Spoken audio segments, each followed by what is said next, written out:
Brian, what do you want to get out of Friday?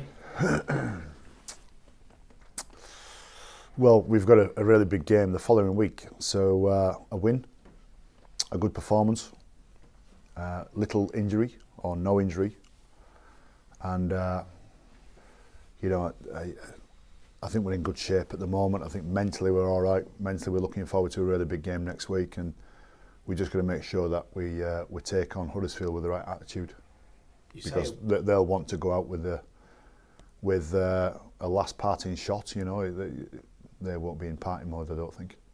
You say a win. Is the result actually important? Well, I'll give you a scenario where we play really poor and Huddersfield are even worse than us, and we beat them by 10 points to 6. You know, no, a win, that wouldn't. I don't want that version of a win, because, you know, that's. But you know, we could lose 19-18 and play really well because Huddersfield have been extremely good. I'd be happy with that version as well. So, you know, when I say a win, you know, most versions of win, yeah, that'd do. If the semi was this week, would you be happy with where you are right now? Say that again. If it was actually the big game this week, the semi-final this week, would you be happy with how you've been playing right here? Yeah, yeah, I would be.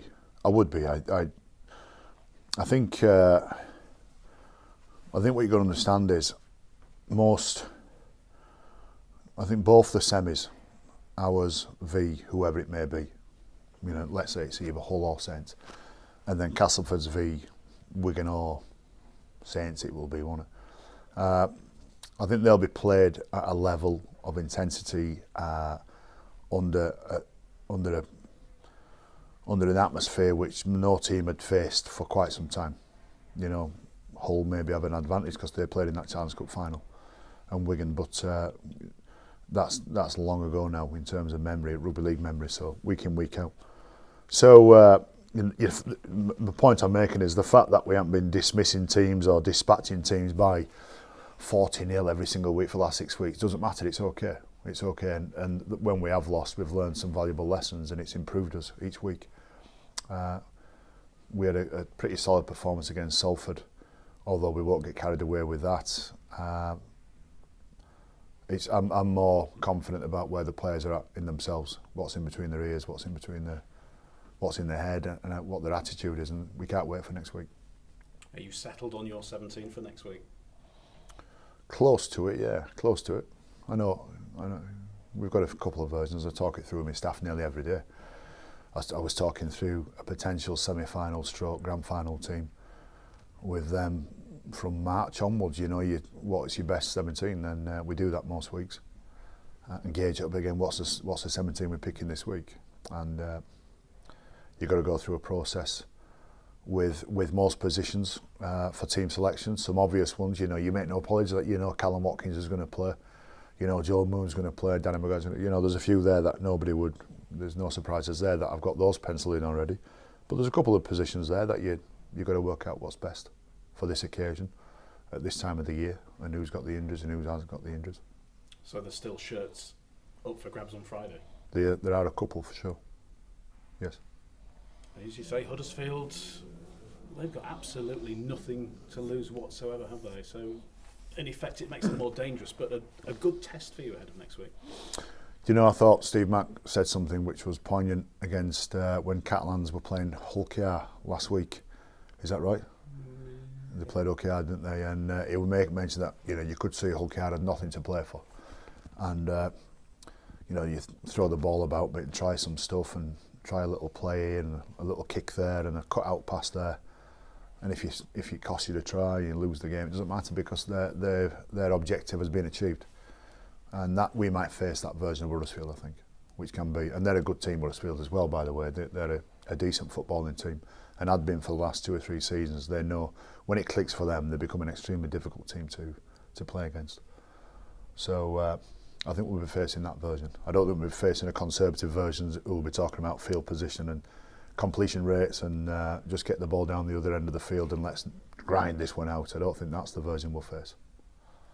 Thank you, Brian. Rick Stone's been quite critical of his side in the last couple of weeks. Are you expecting a response from them? They've had a couple of heavy defeats, the Giants. Only in as much as I think they'll want to. I don't think they'll play a conservative style. I don't think they'll have 5 drives and a kick. I don't think they'll want to get into an arm wrestle with us. I think they'll want to enjoy themselves. I think we'll see a more open version of Huddersfield. But yeah, there may be a reaction. They may come out the blocks with a bit of a smack backside. But after about 3 or 4 sets each, I think Danny Brough can play a real expansive style. I think he can play a real attractive style, and sometimes he can overdo it as well. Like most good halfbacks, they can overdo it and start overreading things. And I hope he does that as well. They did bloody your nose a little bit here. They beat you here. I think only one of 2 teams to win at Headingley. Is that any relevance this week, or is it something you'll just remind the players of? No, won't be mentioning it. No. No, it was one of those games which was just an awkward game that night, and we didn't seem to get hold of it. So I won't mention that. But I don't think we've got the wood over Huddersfield at all over the last 6-7 years. They've always been a challenging team for us. Squad-wise, it looks quite strong. Have you left a couple out just for injury purposes? Or? Well, Stevie Ward's he goes to war every week. Stevie, he picks his sword up, picks his shield up, and just runs into the opposition and starts trying to chop heads off and chop legs off, doesn't he? And it looks like he's been in a small car crash every week. So he's due a rest, Stevie. Brad Singleton's been carrying a back, sore back now for about 2 or 3 weeks, more than that. So he's due a rest. And I did approach 1 or 2 others about resting, but they're keen. They want to carry on. They want to keep the momentum on. Is it a big enough advantage for you just to get a home semi-final for finishing in the top 2? Would you rather maybe get a week off, or? I don't know. I haven't given that much thought. It certainly is an advantage to play at home. But sometimes, I remember in 2012, in the other playoff system in 2012, I think we went away to Catalans and we went away to Wigan, and there was a genuine atmosphere or an air of going in their backyard and stealing their toys. So there are some. If you get it right when you play away, it can work for you as well. I think after such a confident season that we've had. And for Castleford as well, who've been extremely dominant, I'm not sure. Just a home advantage is probably worth asking. I always liked the top 5. I always thought the top 5 was the best version, where the team that finished first, the playoff system was so weighted towards them. They got a week off. They only played 1 game. If they won that, they're in the grand final. If they lose, they get another chance. And even when they win the grand final, get through to the grand final, they get another week off to freshen up, and everybody else then has to battle it out and fight every week. And I thought that's a decent version, but I don't mind what we've got going on as well at the moment. There's enough drama, enough little stories, and enough little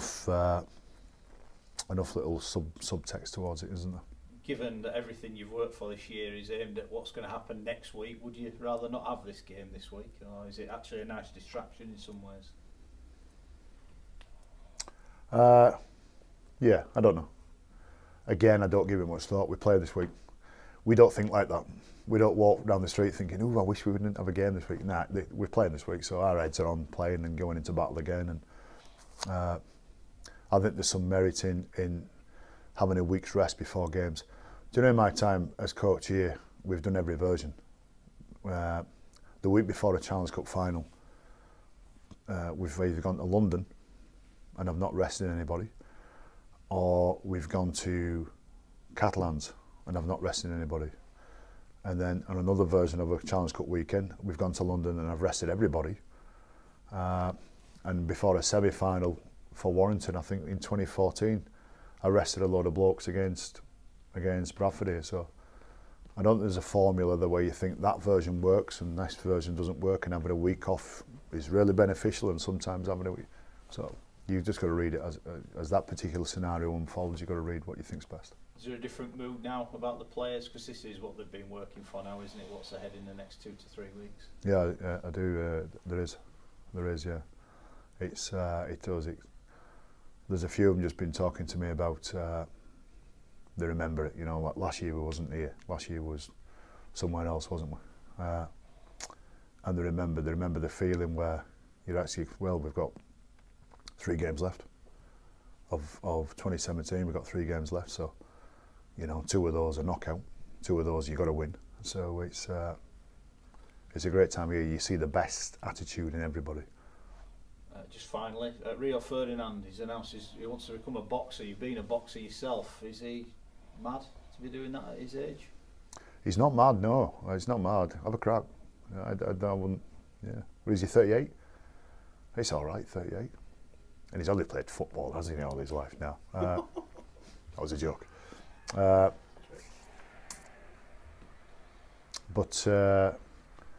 Who was the other fella who played for, who turned professional boxer? He won a British title, he did really well. What was it? Woodhouse, Curtis Woodhouse. Yeah. I watched his journey through to win the British title, and that's a big thing, you know, because he was green, Curtis Woodhouse, you know, when he first turned, like all lads who come from amateur are, green as. And he still wasn't the finished article and got a British title, and I thought that was a huge achievement from him. And I just read what he said about it, and he nailed it and said there's that much you've got to learn inside the ring. Like, listen, he's fit, he's Ferdinand, you know, he's an athlete, and I watched some clips of him throwing punches. He knows what he's doing as well. That's different to being punched and how you move around the ring and how you avoid being punched and how you take care of yourself. And it's like somebody trying to play rugby league who's never played rugby league, but you've got to go in at Super League level. It's a big ask, I'd say. What would your advice to him be? Go for it. I wouldn't say don't do it. I don't think he's doing it for financial reasons, is he? I think he's just got an ambition of turning pro and seeing how far he gets with it. I rate it. It's good. It's good. When the more people say don't do it, that's good enough reason to do it. Brian, we're obviously at the end of the Super 8s and the league phase. How satisfied are you with what you've seen from your players this year, particularly off the back of defeats against likes of Cass or Trinity? Yep. Satisfied is not a word I'd use, but you know, it's all in the mix. It's all in the mix. You get to this stage of the year and you hope you've experienced everything. I think if you have to ask most people, what would you have wanted your team to go through to get through to a grand final and be confident you're going to win? I think most people would naively say we'd want to win loads of games and we want to be in great form all the year. And at some stage against whoever we play in the semi, during that game it's going to go wrong. During that game we're going to have to adapt and change. And during that game we'll be in free fall for a couple of sets. And how do you deal with that? How do you make adjustments? Because that's incredibly hard to do while it's happening. You know, to get a group of men, 6 or 7 men on the field at that point in time and say, look, this is not working, let's go and change, let's adapt, let's try this. That's hard to do unless you've been through it a number of times. By the same token, you'd never go out and purposely struggle in games either. But the fact that we have been off in some games, and we haven't been off in that many games, by the way, the fact that we have struggled in some games, I think is good. I think it's a good blend for us. It's a good ingredient. And I don't think we've lost 2 league games. We haven't lost 2 league games on the bounce, and we've always had a great reaction to every loss that we've had. So I think we're in good shape. Looking ahead at the selection you mentioned for the semi-finals, by saying to the players that there's still shirts up for grabs, just how much does that help their focus? But also about the semi-finals, how much does the team that you pick will be dictated by who you actually play? Who I play this week? No, who you play next week. Oh, sorry. The semi-finals, yeah. It won't be. No, it won't be. I think we're going to face either Hull or Saints, aren't we? I don't think Wigan can finish third now, can they? I'm good this year. I'm better than you blokes this year. I know more about it than you blokes. It's only because people tell me. Phil Daly tells me. So we're facing Hull or Saints, and I don't think either one of those teams pose 2 different challenges. They do, but not massively different challenges where I'd have to pick a certain team based on them. I think this year you just pick your best team. I don't know what the other part of your question was. What was it? The focus for the players in saying those stuff. Yeah, I mean, it's a real challenge. I was mentioning to Barry Eaton this morning and Adrian Morley, it's a real challenge for those who are on the fringe of selection. They might be and they might not be in. It's a real challenge for them at this time of the year because the heartbreak of not being selected is big for them. and then the fact that they might get selected but they don't know yet is hard. It's an hard period to go through. They might have to wait another 6 or 7 days before they get the nod.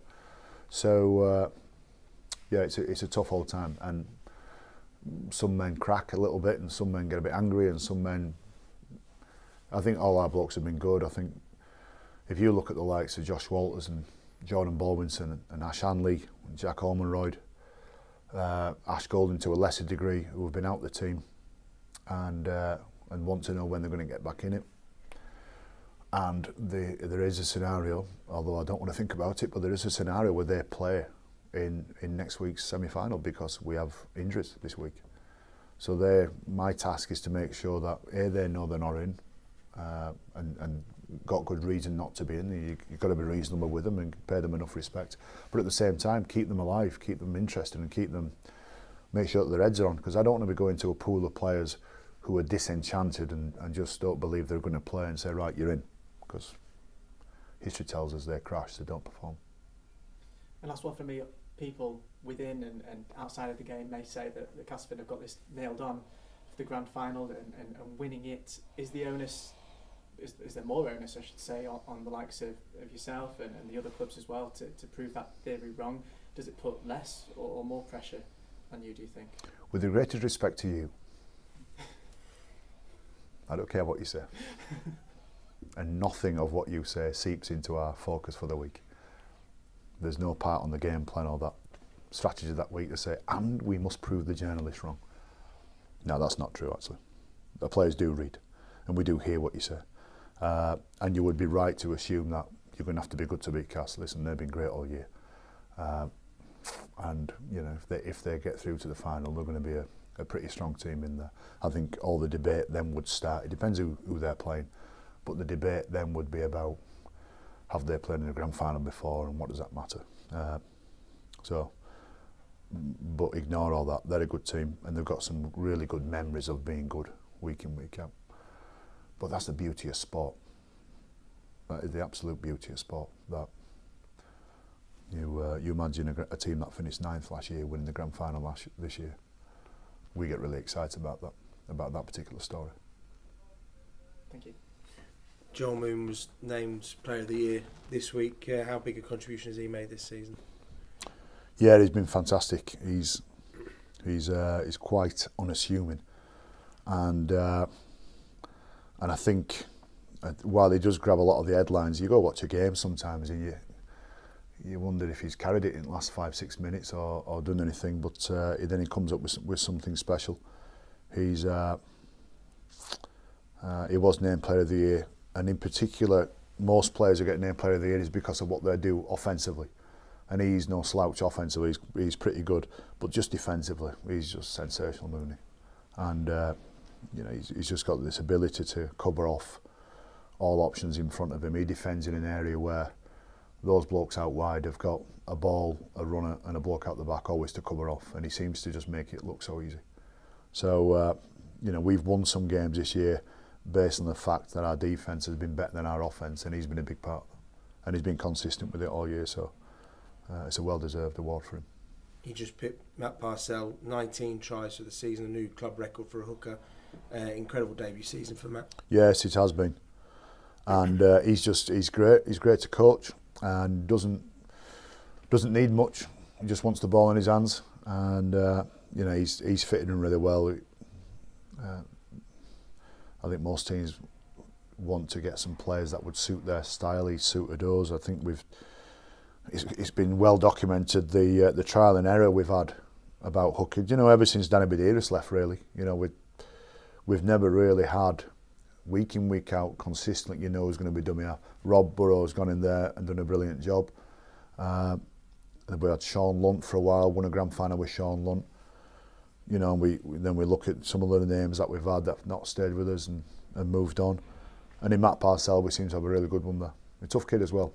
I often quip a little bit that he looks like a student walking around with all the Beckett students. He doesn't look like a rugby league player to me, but he's a tough old boot and a strong kid as well. So he's fitted in really well. This weekend is round 30. If your side were to win, it would be 20 wins for the season, the same as the treble winning season. How do you assess the competition as a whole this year. Well, when you mention that stat, it's not easy to assess, is it? That we're currently winning as many games as we did in our best season ever. Yet there's been some moments where we've been despondent this year and really disappointed, and lots of things have been said about us. So it's an hard one to gauge.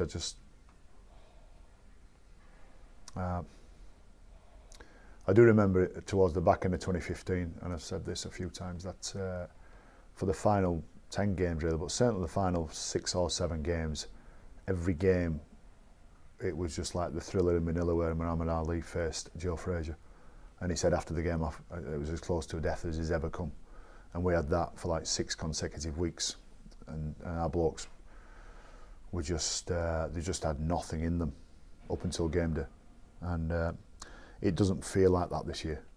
I don't think it's had that intensity this year. I think part to do with the top 4 hasn't been the top 4, and it's a bigger debate to have. But Wigan are currently out the top 4, I think. But anyway, been out the top 4 for a while. Saints have been out the top 4 for a while. Warrington, who have been one of the leading teams in Super League, are where they are at the bottom there. Huddersfield, who have been a consistent top 4 for the last 6-7 years, have been out the top 4, and we haven't been as good as we'd like to have been. That said, Wakefield, Salford are really good success stories. Hull's now a dominant force. So there's some different names that we're mentioning at this time of the year than we have been for a while. Don't ask me why, but I don't feel the games have been intense or been as tough across the board this year.